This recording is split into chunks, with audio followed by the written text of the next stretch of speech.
ತಪ್ಪು ಕೇಂದ್ರ ಸರ್ಕಾರದಲ್ಲಿರಲಿ ರಾಜ್ಯ ಸರ್ಕಾರದಲ್ಲಿರಲಿ,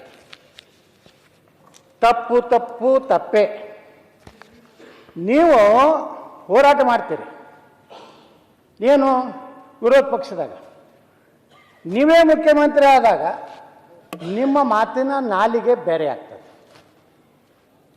ಗಟ್ಟಿಯಾಗಿ ನಾವು ಜನಪ್ರತಿನಿಧಿಗಳು ನಾವೆಲ್ಲ ಆ ಕಡೆ ದಕ್ಷಿಣ ಕರ್ನಾಟಕದವರ ಮೇಲೆ ಹಾಕಲಿಕ್ಕೆ ನಾವು ತಯಾರಿಲ್ಲ. 69 ವರ್ಷಗಳಿಂದ ಈ ಭಾಗದಿಂದ ವಿಧಾನಸಭೆಗೆ ಆರಿಸಿ ಬಂದಿದ್ದಲ್ಲೋ, ವಿಧಾನ ಪರಿಷತ್ ಸದಸ್ಯರಿರಲಿಲ್ಲೋ, ಲೋಕಸಭಾ ಸದಸ್ಯರಿರಲಿಲ್ಲೋ, ಯಾಕೆ ಹಿಂದುಳಿತು? ಯಾಕೆ ಸಾಮ್ಯತೆಯನ್ನು ಇವತ್ತು ಆಗಲಿಲ್ಲ?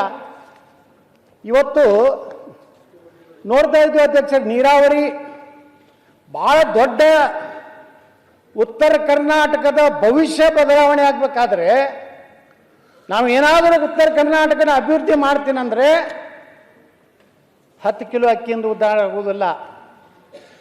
ನೀರಾವರಿ ಯೋಜನೆಗಳು ಇಡೀ ಕರ್ನಾಟಕದ 72 ಭಾಗದಷ್ಟು ಕೃಷ್ಣಾ ಕಣಿವೆ ದೊಡ್ಡ ಭಾಗ ಕೃಷ್ಣೇದಾಳ.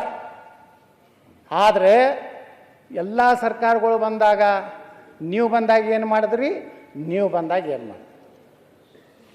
ಯಾರ್ಯಾರು ಒಬ್ಬರು ಕೇಳಿ ಕೃಷ್ಣ ಕೂಗತ್ತು ಪುಕ್ಕ ಬರೆದ್ರು, ಒಬ್ಬರು ಆಲಿಮಟ್ಟಿಗೆ ಹೋಗಿದ್ದು ಕೂಡಲ ಸಂಗಮದಾಗ ಹಾನಿ ಮಾಡಿದ್ರು, ಒಬ್ಬರು ನಾನು ಮುಖ್ಯಮಂತ್ರಿ ಆದರೆ ನಾನು ಸರ್ಕಾರ ಬಂದರೆ 25,000 ಕೋಟಿ ಕೊಡ್ತೀನಿ, ರಕ್ತದಲ್ಲಿ ಬರೆದು ಕೊಡ್ತೀನಿ ಅಂತ ಒಬ್ಬ ಡೈಲಾಗ್ ಹೊಡೆದ್ರು. ಯಾರೂ ಏನೂ ಮಾಡಲಿಲ್ಲ, ರಕ್ತದಲ್ಲಿ ಬರ್ಕೊಡೋರು. ಈಗ ಅವರು ಇವತ್ತು ಸಮಾನತೆ ಬಗ್ಗೆ ಇಲ್ಲಿ ಭಾಷಣ ಹೊಡೆದು ಹೋದರು. ನಾವೆಲ್ಲ ನನಗೇನು 3-4 ಸಲ ಉಚ್ಚಾಟನೆ ಮಾಡ್ಯಾರ, ಐ ಡೋಂಟ್ ಕೇರ್. ಜನರ ಸಲುವಾಗಿ ಬಂದಾಗ ನಾ ಯಾರಿಗೂ ಮುಲಾಜಿಲ್ಲಾರ್ದೆ ಮಾತಾಡಿದ್ದಕ್ಕೆ ಉಚ್ಚಾಟನೆ ಇದೆ. ಆದರೆ ಜನ ನಾನು ನಿಂತಿದ್ದಾರೆ.